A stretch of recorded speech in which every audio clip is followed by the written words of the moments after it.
إن الحمد لله نحمده ونستعينه ونؤمن به ونتوكل عليه ونعوذ بالله من شرور أنفسنا ومن سيئات أعمالنا من يهده الله فلا مضل له ومن يضلل فلا هادي له وأشهد أن لا إله إلا الله وأشهد أن محمدا عبده ورسوله يا أيها الذين آمنوا اتقوا الله حق تقاته ولا تموتن إلا وأنتم مسلمون يا أيها الذين آمنوا اتقوا الله وقولوا قولا سديدا يصلح لكم أعمالكم ويغفر لكم ذنوبكم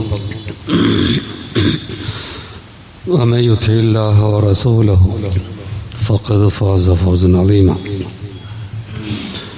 أما بعد فإن خير الحديث كتاب الله وخير الهدي هدي محمد صلى الله عليه وسلم وشر الأمور محدثاتها وكل محدثة بدعة وكل بدعة ضلالة وكل ضلالة في النار.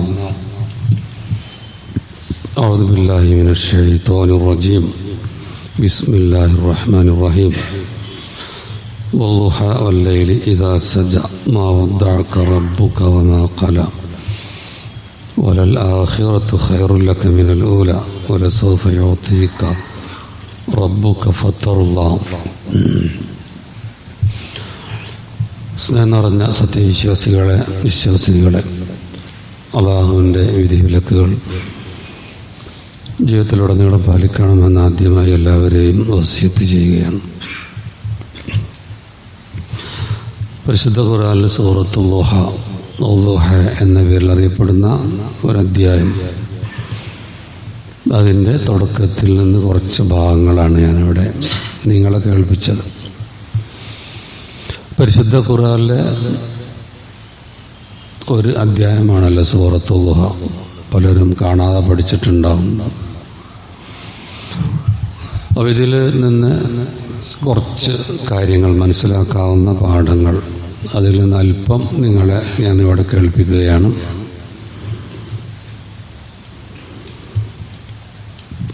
ഇതുമായി ബന്ധപ്പെട്ട രണ്ട് കാര്യങ്ങൾ ആദ്യം. അതിലൊന്ന് നബി സല്ലല്ലാഹു അലൈഹി വസല്ലം ഒരിക്കൽ പറഞ്ഞു, ഊതീതു മകാന തൗറാത്തി അസ്സബഅ, തൗറാത്തിൻ്റെ സ്ഥാനത്ത്, അതിന് പകരമായി അസ്സബ് എനിക്ക് നൽകി. സബ് എന്ന് പറഞ്ഞാൽ 7, അതെന്താന്ന് ഇവിടെ വരുന്നുണ്ട്. ഊതീതു മകാന സബൂർ, സബൂറിൻ്റെ സ്ഥാനത്ത്, അതിന് പകരം, അതിന് സമാനമായത് എനിക്ക് അല്ലാഹു നൽകി. അൽമിഈന, അതാണ് നൽകിയത്. ഊതീതു മകാനൽ ഇൻജീൽ, ഇൻജീലിൻ്റെ സ്ഥാനത്ത് അല്ലാഹു എനിക്ക് നൽകി. അൽ മസാനി, നൽകിയത് മസാനിയാണ്. വഫുളിൽതു ബിൽ മുഫസ്സൽ, പിന്നെ അതിനൊക്കെ പുറമെ എനിക്ക് മാത്രമായി, ഉമ്മത്തിന് എല്ലാവർക്കും മാത്രമായി മുഫസ്സൽ പ്രത്യേകമായി നൽകപ്പെട്ടു. അപ്പം ഇവിടെ ചില ഭാഗങ്ങളായിട്ട് തിരിച്ചിട്ടുണ്ട്. ഒന്ന് തൗറാത്തിൻ്റെ പകരം അല്ലെങ്കിൽ അതിന് സമാനമായിട്ട് അസ്സബ് എന്ന് പറഞ്ഞാൽ സബൂത്തിവാൽ. വിശുദ്ധ ഖുർആൻ എടുത്തു നോക്കിയാൽ അതിന് തുടക്കത്തിലെ വലിയ 7 സൂറത്താണ് പറയുന്നത്. സൂറത്ത് ബഖറ, ആലി ഇമ്രാൻ, നിസാ, സൂറത്ത് മാഇദ, അൻആം, അറാഫ്, അൻഫാൽ, തൗബ. ചിലർ അൻഫാലും തൗബയും ഒരുമിച്ച് വെച്ച്, അപ്പോൾ 5 ഉള്ള. അപ്പോൾ 6-മത്തേത് യൂനുസ്, അതിൽ ഉൾപ്പെടുത്തിയിട്ട്. അതാണ് സബൂത്തിവാൽ എന്ന് പറയുന്നത്. പിന്നെ സബൂറിൻ്റെ സ്ഥാനത്ത് അൽ മീന എന്ന് പറഞ്ഞാൽ 100-ലേറെ കുറച്ചും ഉള്ള 100 ആയത്തുകളൊക്കെ ഉള്ള. ആദ്യം പറഞ്ഞതിൽ ഒരുപാട് ആയത്തുകളുണ്ടല്ലോ, എന്നാൽ അതിൽ കുറവുള്ള 100 ആയത്തുകളൊക്കെ ഉള്ളത്, അതിനേക്കാൾ കുറച്ച് ഏറും. അതിന് പകരമാണ് ഇവിടെ സബൂറിന് പകരമായി നൽകപ്പെട്ടതാണ് മീന എന്ന് പറഞ്ഞത്. പിന്നെ ഇഞ്ചിലിൻ്റെ സ്ഥാനത്ത് മസാനി എന്നൊക്കെ പറഞ്ഞാൽ ആവർത്തിച്ച് വരുന്നത്, അതിലുള്ള വിഷയങ്ങളൊക്കെ ആവർത്തിച്ച് വരും എന്ന നിലക്കായിരിക്കും ഉദ്ദേശിച്ചിട്ടുണ്ടാകുക. അത് ഇതിന് പകരം ഇഞ്ചീലിന് പകരം. പിന്നെ വഫുളിൽതു ബിൽ മുഫസ്സൽ, പിന്നെ മുഫസ്സൽ. അപ്പോൾ ഖുർആൻ ഒരു 4 രൂപത്തിലാണ് റസൂൽ തിരുമേനി. ഒന്ന് സബ്, പിന്നെ മീന, പിന്നെ ഇവിടെ പറഞ്ഞിട്ടുള്ളത് മുഫസ്സൽ എന്ന് പറഞ്ഞു. അതുപോലെ അൽ മസാനി എന്നും പറഞ്ഞു. ഇതൊക്കെ പലപ്പോഴും തഫ്സീറൊക്കെ വായിക്കുമ്പോൾ നമ്മൾ കാണുന്ന വാചകങ്ങളാണ്. ഈ മുഫസ്സൽ എന്നത് വിശുദ്ധ ഖുർആന്റെ സൂറത്ത് കാഫ് മുതൽ സൂറത്ത് അന്നാസ് വരെ എന്നാണ് പണ്ഡിതന്മാർ പറഞ്ഞിട്ടുള്ളത്. സൂറത്ത് കാഫ് മുതൽ സൂറത്ത് നാസ് വരെ അതിന് അൽ മുഫസ്സൽ എന്ന് പറയും. ഈ മുഫസ്സൽ തന്നെ അതിൽ 4 ഇനമുണ്ട്. സൂറത്ത് മുഫസ്സൽ, അത് തിവാലുൽ മുഫസ്സൽ എന്ന് പറയും. അത് സൂറത്ത് കാഫ് മുതൽ അമ്മ യതസാഅൽ സൂറത്ത് നബ് വരെ. അതുപോലെ ഔസാത്ത് അൽ മുഫസ്സൽ എന്ന് പറഞ്ഞാൽ സൂറത്ത് നബ് മുതൽ സൂറത്ത് ളുഹ വരെ. ഇപ്പം നമ്മളിവിടെ പാരായണം ചെയ്ത ളുഹ. പിന്നെയോ ഖിസാറുൽ മുഫസ്സൽ എന്ന് പറഞ്ഞാലോ സൂറത്ത് ളുഹ മുതൽ സൂറത്ത് നാസ് വരെ. അപ്പോൾ ഈ രൂപത്തിലൊക്കെ ഇങ്ങനെയുള്ള ഖുർആൻ അങ്ങനെ വിഭജിച്ച് വലിപ്പത്തിനനുസരിച്ചൊക്കെ ഉള്ളൊരു വിഭജനം ഇതൊക്കെ നബി സല്ലല്ലാഹു അലൈഹി വസല്ലം നമുക്ക് തന്നതാണ്. അപ്പൊ ഇവിടെ സൂറത്തുൽ ളുഹ ഖിസാറുൽ മുഫസ്സലിന്റെ തുടക്കമാണെന്ന് നമുക്ക് മനസ്സിലാക്കാം. ഇത് ഈ അധ്യായവുമായി ബന്ധപ്പെട്ട് ഓരോ സൂറത്ത് ഇങ്ങനെ പരിചയപ്പെടുമ്പോൾ ഓരോന്നിനും ഇങ്ങനെയുള്ള ചില സവിശേഷതകളുണ്ടാവും. അതാണ് ഇവിടെ പറഞ്ഞിട്ടുള്ളത്. ഇനി ഇത് അവതരിപ്പിക്കാനുള്ളൊരു കാരണമുണ്ട്. ഇതിന്റെ അവതരണ കാരണം അതെന്തെന്നറിയോ? നബി സല്ലല്ലാഹു അലൈഹി വസല്ലം അദ്ദേഹത്തിന് കുറച്ചു കാലം വാഹി മുറിഞ്ഞുപോയി, വാഹി കിട്ടാതെ. തുടക്കത്തിൽ വാഹി കിട്ടി, നബി പേടിച്ച് വിറച്ച് വന്ന് പനി പിടിച്ചു, ആകെ അസുഖമായി. പിന്നെ വാഹി വരുന്നതിന് പേടിയായി. ജിബ്രീൽ അലൈഹിസ്സലാം ഇനി വരുമെന്നുള്ള ഭയമായി. യഥാർത്ഥ രൂപത്തിലാണ് ജിബ്രീൽ അലൈഹിസ്സലാം വരുന്നത്. അപ്പോൾ അതൊക്കെ ആകെ പ്രശ്നമായി. പക്ഷെ പിന്നെ കുറച്ച് കഴിഞ്ഞ് വാഹി തീരെ വരാതെയായി. അപ്പം പിന്നെ നബിക്ക് വാഹി വരാൻ താല്പര്യമായി തുടങ്ങി. പിന്നെയും വരാതെ പിന്നെ പേടിയായി. പഠിച്ചവൻ എന്നെ കൈവടിഞ്ഞോ, അള്ളാഹ് എന്നെ ഒഴിവാക്കിയോ എന്നൊക്കെ തോന്നല്. അപ്പോൾ ആകെ അസ്വസ്ഥതയായി. മാത്രമല്ല എതിരാളികൾ ഇത് വെച്ച് പരിഹസിക്കാനും തുടങ്ങി. ഖുറൈശികൾ പറഞ്ഞു, അന്ന് നബിയുടെ ശത്രുക്കൾ പറഞ്ഞതാണ്. എന്താ പറഞ്ഞെന്നറിയോ? ഫഖാലൽ മുശ്രിക്കൂന, മുശ്രിക്കീങ്ങൾ പറഞ്ഞു, ഉദ്യ മുഹമ്മദ് ഒഴിവാക്കപ്പെട്ടു എന്ന് പറഞ്ഞു. മുഹമ്മദ് ഒഴിവാക്കപ്പെട്ടു, മുഹമ്മദിനെ ഒഴിവാക്കി. വാഹിയുണ്ട് എന്നൊക്കെ പറഞ്ഞിരുന്നത്. അപ്പോൾ ഒന്നുമില്ലത്രയോ, ആകെ ഒഴിവാക്കി. ഒരു സ്ത്രീ പറഞ്ഞു, അബൂലഹബിന്റെ ഭാര്യയാണെന്നാണ് പറയുന്നത്. അവരൊന്ന് പറഞ്ഞു, മാ അറാ ശൈത്താനക്ക യാ മുഹമ്മദ്, നബിയെ വിളിച്ചിട്ട് പരീക്ഷിക്കുകയാണ്. മുഹമ്മദ് നിന്റെ ശൈത്താൻ നിന്നെ ഒഴിവാക്കി എന്നാ തോന്നണമെന്നാണ്. മാ അറാ ശൈത്താനക്ക ഇല്ലാ തറക്കക്ക. അപ്പൊ ഈ സമയത്താണ് ഇത് ഇറങ്ങുന്നത്. അതിൽ നബിയെ സമാധാനിപ്പിക്കലൊക്കെ ഇതിലുണ്ട്. വല്ലുഹ വല്ലൈലി ഇദാ സജ മാ വദ്ദഅക റബ്ബുക വമാ ഖല. അവിടെ നിന്റെ റബ്ബ് നിന്നെ കൈവടിഞ്ഞിട്ടില്ല. വമാ ഖല, താങ്കളോട് വെറുപ്പുമില്ല, താങ്കളെ വെറുത്തിട്ടില്ല എന്നറിയാം. അപ്പൊ ഈ അധ്യായത്തിന്റെ മൊത്തത്തിൽ അത് ഉൾക്കൊണ്ടത് ഒന്ന് ഖസം, സത്യം ചെയ്ത് പറയേണ്ടതില്. വല്ലുഹ, ലുഹ സമയം തന്നെ സത്യം. അപ്പോൾ ലുഹ എന്ന് പറഞ്ഞെന്താ?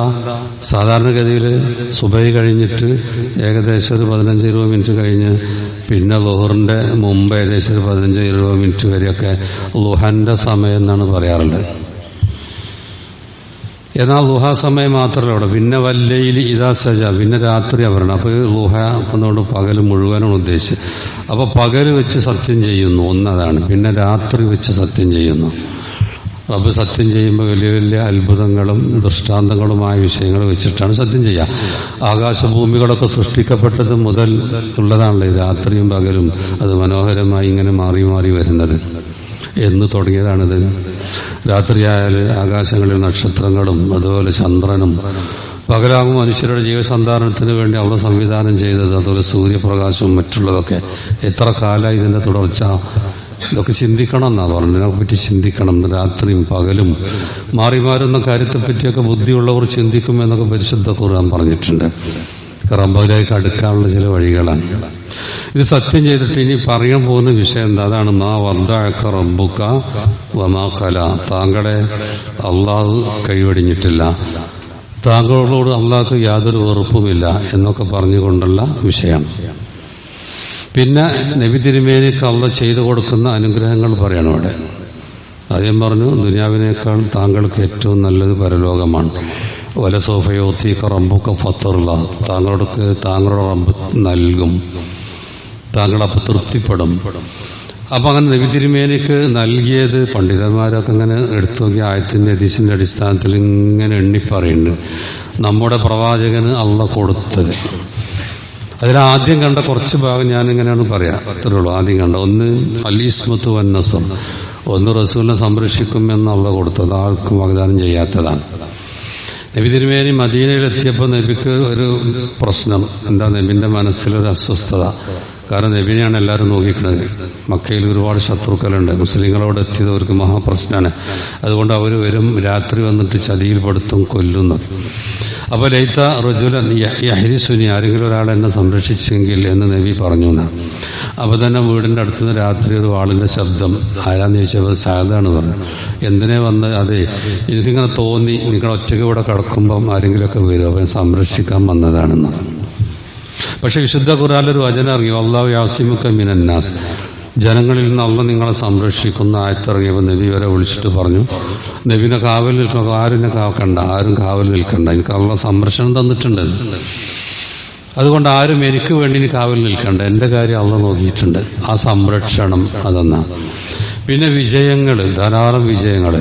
ഹിജ്റ വന്നിട്ട് 8 കൊല്ലമായപ്പോഴേക്കും, ഹിജ്റ വരുമ്പോൾ വളരെ കുറച്ച് ആൾക്കാരല്ലേ ഉള്ളൂ, പക്ഷെ 8 വർഷമായപ്പോൾ 10,000 ആൾക്കാർ മക്കയിലേക്ക് തിരിച്ചു പോയിട്ട് മക്ക കീഴടക്കുന്നുണ്ട്. എത്ര പെട്ടെന്നാണ്! പിന്നെ എത്ര പെട്ടെന്നാണ് ഇസ്ലാമിനെ നാനാഭാഗത്തേക്കും എത്തിക്കുന്നത്. ഇതൊക്കെ ഇവിടെ നബി സല്ലല്ലാഹു അലൈഹി വസല്ലമക്ക് അള്ളാഹ് കൊടുത്ത കുറേ വിഷയങ്ങളിൽ ചിലതാണ്. ഊതീതു ഖംസൻ ലം യൂതൗന അഹദുൻ ഖബലി, എനിക്ക് 10 കാര്യങ്ങൾ നൽകി. നബി കിട്ടിയൊക്കെ എല്ലാവർക്കും ഉള്ളതും കൂടിയാണ്, എല്ലാ സമൂഹത്തിനുള്ളതാണ്. എല്ലാവർക്കും റസൂലിന് കിട്ടിയൊക്കെ ഉമ്മത്തിനും ചിലതൊക്കെ മൊത്തത്തിൽ ബാധകമായതൊക്കെ ഉണ്ട്. ഈ 5 കാര്യങ്ങൾ എണ്ണിയാൽ തന്നെ ചിലതൊക്കെ അങ്ങനെ കാണും. ഒന്ന് നുസിർത്തു ബിർറൂബി, വേറെ ആർക്കും കിട്ടാത്ത 5 കിട്ടിയത്. എനിക്ക് ഭയം കൊണ്ട് എനിക്ക് സഹായം കിട്ടി, 1 മാസത്തെ വഴിദൂരം. നബിയും സൈന്യം വരുന്നുണ്ട് എന്ന് കേട്ടാൽ ഒരു സ്ഥലത്തേക്ക് എത്തും, പക്ഷേ 1 മാസം കഴിഞ്ഞിട്ട് എത്തുള്ളെങ്കിലും 1 മാസം മുമ്പ് തന്നെ അവർ സ്ഥലം കാലിയാക്കും പേടിച്ചിട്ട്. അങ്ങനത്തെ ഭയം കൊണ്ടുള്ള സഹായം കിട്ടി. പിന്നെ ജോയിലത്തിലി അല്ലർന്ന് മസ്ജിദം തഹൂറ, അത് മൊത്തത്തിലല്ലേ നബി പറയാം, എനിക്ക് ഭൂമി ശുദ്ധമായതാക്കി, അവിടെ വെള്ളമില്ലെങ്കിൽ പേടിക്കണ്ട, തയമ്മം ചെയ്താൽ മതി, ശുദ്ധീകരിക്കാൻ തയമ്മം ചെയ്യാം. മുമ്പുള്ള ആൾക്കാർക്ക് നിയമം ഉണ്ടാവില്ല, അവർക്ക് വെള്ളം തന്നെ വേണ്ടിയിരുന്നു. പിന്നെ പള്ളി മുമ്പുള്ള ആൾക്കാർക്ക് അതിനുവേണ്ടി ആരാധന നിർവഹിക്കാൻ വേണ്ടി നിർമ്മിക്കപ്പെട്ട കെട്ടിടങ്ങളിൽ മാത്രമേ അന്ന് ചെയ്യാൻ പറ്റുള്ളൂ. എന്നാൽ നമുക്ക് എപ്പോൾ നിസ്കരിക്കാൻ സമയമായാലും പള്ളിയൊന്നും ഇല്ലെങ്കിലോ എവിടെയാണുള്ളത് അവിടെ നിസ്കരിക്കാം. ഇത് നബി തിരുമേനി കൊടുത്ത നമ്മുടെ ഉമ്മത്തിന് എല്ലാവർക്കും അത് അങ്ങനെ തന്നെ. പിന്നെ ഹില്ലത്തിലിയൽ വനായും, എനിക്ക് ഗനീമത്ത് സ്വത്ത് അനുവദിക്കപ്പെട്ടു. മുമ്പുള്ള അമ്പിയാർക്കൾക്ക് അത് ഉണ്ടായിരുന്നില്ല, ഗനീമത്ത് സ്വത്ത് കത്തിച്ച കളയിലായിരുന്നു, യുദ്ധാർജിത സ്വത്താണ് പറയണം. വൗതീത്തു ശഫ, എനിക്ക് ശുപാർശ നൽകപ്പെട്ടു. പിന്നെ എല്ലാ നബിമാരും ചില സമൂഹങ്ങളിലേക്കാണ് അയച്ചിരുന്നത്. എന്നെ ജനങ്ങൾക്ക് മൊത്തം, മാലോകർക്ക് മുഴുവനായി ഞാൻ അയക്കപ്പെട്ടു. പിന്നെ ഈ ലോകത്തിൽ നബി തിരുമേനി, ലോകത്തിന്റെ ഖജനാവ് എനിക്ക് നൽകപ്പെട്ടു എന്നൊക്കെ പറഞ്ഞ് കുറേ വിഷയങ്ങളുണ്ട്. ഇതൊക്കെ നബി സല്ലല്ലാഹു അലൈഹി വസല്ലമക്ക് അവർ നൽകി. അങ്ങനെ എണ്ണിയാൽ അനേകമുണ്ട്, ഒരുപാട്.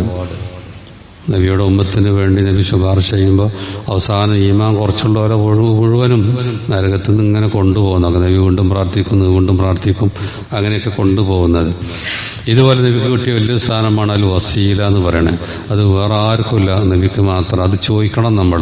നബിക്ക് വേണ്ടി നമ്മൾ ചോദിച്ചാൽ നമുക്ക് ശുപാർശ കിട്ടുന്നുണ്ട്. അപ്പം ബാങ്ക് കേൾക്കുമ്പോൾ അതുപോലെ പറയാം, എന്നിട്ട് നബിൻ്റെ പേര് സ്വലാത്ത് ചൊല്ലുക. എന്നിട്ട് റസൂൽ പറഞ്ഞു, നബിൻ്റെ പേരിൽ ഒരാൾ 1 വട്ടം സ്വലാത്ത് ചൊല്ലിയാൽ 10 വട്ടം അള്ളാഹുവിൻ്റെ പേരിൽ സ്വലാത്ത് ചെയ്യുന്നൊക്കെ പറഞ്ഞു. അപ്പോൾ ആ റസൂലിന് വേണ്ടി നമ്മൾ പ്രാർത്ഥിച്ചാൽ നമുക്ക് തന്നെയാണ്, നമുക്കുള്ള ഗുണമാണ്. അപ്പോൾ നാളെ റസൂലിൻ്റെ ശുപാർശ കിട്ടണമെങ്കിലും ഈ നമ്മൾ എന്ത് ചെയ്യണം? ആത്തി മുഹമ്മദൻ അൽ വസീല വൽ ഫളീല എന്ന പ്രാർത്ഥന നടത്തണം. അപ്പോൾ നമുക്ക് ശുപാർശ കിട്ടും എന്ന് പറഞ്ഞിട്ടുണ്ട്. അപ്പം ഇങ്ങനെ കിട്ടും നോക്കിയാൽ ഒരുപാടുണ്ട്. ഇങ്ങനെയുള്ള അനുഗ്രഹങ്ങൾ ഇങ്ങനെ കിട്ടുമ്പോഴോ എന്താ ചെയ്യേണ്ടത്? അത് റസൂലിനോടും അവിടെ പറഞ്ഞിട്ടുണ്ട്, എല്ലാവർക്കും ബാധകമാണ്. അദ്ദേഹം പറഞ്ഞ അലം യജിദുക യതീമൻ ഫആവാ, താങ്കളെ യതീമായി അള്ളാഹ് കണ്ടെത്തുകയും എന്നിട്ട് അഭയം നൽകുകയും ചെയ്തില്ലേ. നബി സ്വന്തം പിതാവിനെ കണ്ടിട്ടുണ്ടല്ല. ഗർഭസ്ഥ ശിശുവായിരിക്കുമ്പോൾ പിതാവ് മരിച്ചു പോയിട്ടുണ്ട്. 6 വയസ്സായപ്പോൾ ഉമ്മയും മരിച്ചിട്ടുണ്ട്. പക്ഷെ നബിക്ക് അള്ളാഹു സംരക്ഷണം കൊടുത്തു. നന്നായി സ്നേഹിക്കുന്ന വല്ലിപ്പ അബ്ദുൽ മുത്തലിബ്, അദ്ദേഹം മരിച്ചുപോയി. കുറച്ച് കഴിഞ്ഞപ്പോൾ ബാബ അബൂ താലിബ്, അദ്ദേഹം മക്കളെ പോലെ സ്വന്തം മക്കളെക്കാൾ പ്രാധാന്യം കൊടുത്തിട്ട് സംരക്ഷിച്ചിട്ടുണ്ട്. അതാണ് അഭയം നൽകിയെന്ന്. ഇതുപോലെ ഓജതൊക്കെ ലോല്ലം ഫഹദ, വഴി അറിയാതെ എന്താണ് ശരി തെറ്റെന്ന് കൃത്യമായി അറിയാതെ നബി ഇങ്ങനെ ഹെയറാന്യത്തിൽ നിൽക്കുമ്പോൾ അതിന് ശരിക്കുള്ള കാര്യങ്ങളും നബിക്ക് പറഞ്ഞോട്ട് വിശുദ്ധ ഖുർആൻ നൽകി. വലിയ അനുഗ്രഹം കൊടുത്തില്ലേ, പ്രവാചകനാക്കി. പിന്നെ ഓജതൊക്കെ 1000 ഫാഗ്ന, ദരിദ്രനായി കണ്ടു, അങ്ങനെ സമ്പത്ത് നൽകി. പിന്നെ നബി തിരുമേനിക്ക് യുദ്ധാർത്ഥിച്ച സ്വത്തിൽ നിന്നൊക്കെ 1/5 എന്താണെന്നറിയാം, നബിയാണ് പിന്നെ അത് മൊത്തത്തിൽ വിതരണം ചെയ്യും. യുദ്ധത്തിൽ നിന്ന് കിട്ടിയ സമ്പത്ത് അത് യോദ്ധാക്കൾക്ക് വിതരണം ചെയ്യാനുള്ളതാണ്. പക്ഷെ അതിൽ 1/5 മാറ്റണം. അത് നബിന്റെ കുടുംബത്തിനും അങ്ങനെ നബി അങ്ങനെയാണ് വിചാരിച്ചത് അതുപോലെ ചെലവഴിക്കാനുള്ളതാണ്. അപ്പൊ അങ്ങനെയൊക്കെയുള്ള വരുമാനം അങ്ങനെയൊക്കെ ഉണ്ടല്ലോ നബി സല്ലല്ലാഹു അലൈഹി വസല്ലം. പക്ഷെ ഇതൊക്കെ കിട്ടുമ്പോൾ, അനുഗ്രഹങ്ങൾ കിട്ടുമ്പോൾ എന്താണ്, ഫഅമ്മൽ യതീമ ഫലാ തഖ്ഹർ, യതീമിനെ താങ്കൾ എന്ത് ചെയ്യരുത്, അടക്കി ഒതുക്കരുത്. അതുപോലെ ഒമ്മസായില ഫലാ തൻഹർ, ചോദിച്ചു വരുന്നവനെ വിരട്ടി വിടരുത് എന്നൊക്കെ പറഞ്ഞിട്ടുള്ള നിർദ്ദേശങ്ങൾ കൊടുക്കണം. അപ്പൊ അള്ളാഹ് അനുഗ്രഹങ്ങൾ ചെയ്യുമ്പോൾ എന്ത് വേണം എന്നുള്ളതാണ്. നബി തിരുമേനിക്ക് അനുഗ്രഹങ്ങൾ ഒരുപാട് കിട്ടുമ്പോൾ ആ കിട്ടിയപ്പോൾ വിനയം വർദ്ധിച്ചു കൊണ്ടേയിരുന്നു. അനുഗ്രഹങ്ങൾ ദുനിയാവ് കിട്ടുമ്പോൾ പലരും അത് മതത്തിൽ നിന്നുള്ള അകലാനുള്ള കാരണമാണെങ്കിൽ ഇത് നബി സല്ലല്ലാഹു അലൈഹി വസല്ലം ലോകത്തിന് മുമ്പിലുള്ള മാതൃക. നബി തിരുമേനി മക്കാ വിജയത്തിന് വരുമ്പം സഹാബികൾ പറഞ്ഞു, നബി ഇങ്ങനെ കരഞ്ഞുകൊണ്ടിരിക്കുക, തന്റെ താടി തന്റെ നെഞ്ചത്തേക്ക് വെച്ചിട്ട് ഇങ്ങനെ കണ്ണീർ ഒലിപ്പിച്ചുകൊണ്ടിരിക്കാൻ. തന്നെ 8 കൊല്ലം മുമ്പ് നാട്ടി പുറത്താക്കിയ ആൾക്കാർക്ക് ഇതിന് വിജയം കിട്ടിയപ്പോൾ നിങ്ങൾ കാണിച്ചു തരാന്നുള്ള രൂപത്തിലൊന്നും അങ്ങേയറ്റം വിനയത്തോടു കൂടിയാണ്. നബി സല്ലല്ലാഹു അലൈഹി വസല്ലമക്ക് വരുമാനങ്ങളൊക്കെ ഉണ്ടായി. പക്ഷെ നബി അതങ്ങനെ കൊടുത്തുകൊണ്ടിരുന്നു. അവസാനം നബി മരിക്കുമ്പോൾ നബി തിരുമേനിയുടെ പടയെങ്കിൽ പോലും പണയത്തിലായിരുന്നു എന്നാണല്ലോ. 30 സോ ബാർലിക്ക് വേണ്ടി, കാരണം കുടുംബത്തിന് ഭക്ഷണത്തിന് വേണ്ടിയിട്ട് അത് പണയം വെക്കുകയാണ് നബി സല്ലല്ലാഹു അലൈഹി വസല്ലം ചെയ്തിട്ടുള്ളത്. അപ്പൊ ഈ രൂപത്തിലൊക്കെ അള്ളാഹുവിന്റെ നിയമത്ത് കിട്ടിയപ്പോൾ ഇതുപോലെ അവിടെ യതീമിന്റെ വിഷയം ഇവിടെ പറഞ്ഞു. യതീമിനെ എന്ത് ചെയ്യണം, അതുപോലെ നബിയുടെ വിനയത്തെ പറ്റി ആയിഷാബിറുണ്ട്. യതീമിന്റെ വിഷയം പറയുന്ന മുമ്പേ പറയട്ടെ. ഒരാൾ നബിയോട് ആയിഷാബിനോട് ചോദിക്കുകയാണ്, നബി വീട്ടിലെന്താണ് ചെയ്യാറുള്ളത്? വീട്ടിലെക്കാൻ സമയം ഉണ്ടാവും, പലപ്പോഴും ജിഹാദും യുദ്ധങ്ങളും ദൗത്യമൊക്കെ നടക്കും, കുറെ വീട്ടിലെക്കില്ല. അപ്പൊ എന്തൊക്കെ ചെയ്യാം? അപ്പൊ പറഞ്ഞു കൊടുത്ത മറുപടി എന്താ അറിയോ, കാനഫി മിഹിനത്തി അലി, വീട്ടിലെ ജോലി എടുക്കും, വീട്ടിലെ ജോലി ഭാര്യമാരൊക്കെ സഹായിക്കും. ഫൈദാ ഹളറത്തിസ്സലാ, നിസ്കാരത്തിന്റെ സമയമായാൽ ഖറജ ഇല സ്വലാ, നിസ്കാരത്തിന് പോകും. അല്ലെങ്കിൽ വീട്ടിലെ എന്താ പണി അതൊക്കെ എടുക്കും. അപ്പൊ ഒരു റിപ്പോർട്ടിലുണ്ട് ഇങ്ങനെ പറഞ്ഞത്, യഖ്സിഫുനാവലോ, ചിലപ്പോൾ നബി എന്തെയും തന്റെ ചെരുപ്പ് നന്നാക്കും. വയുഹീദ് സൗബ്, വസ്ത്രം തുന്നും. വയഹ്ലിബു ഷാത്തു, ആടിനെ കറക്കും. ലോകത്തിലെ ഏറ്റവും വലിയ മനുഷ്യനാണ്, ഏറ്റവും ഷറഫുള്ള വ്യക്തിയാണിത്.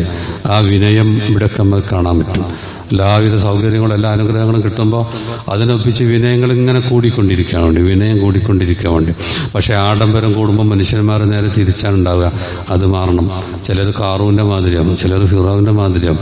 അങ്ങനെയൊക്കെ വഴിവിട്ട് പോകും. അപ്പൊ ഇത് നേരെ തിരിച്ചാണ് വരേണ്ടതെന്നുള്ള കാര്യം പഠിപ്പിക്കുകയാണ്. യതീമുമായി ബന്ധപ്പെട്ട് കുറേ കാര്യങ്ങളുണ്ട്.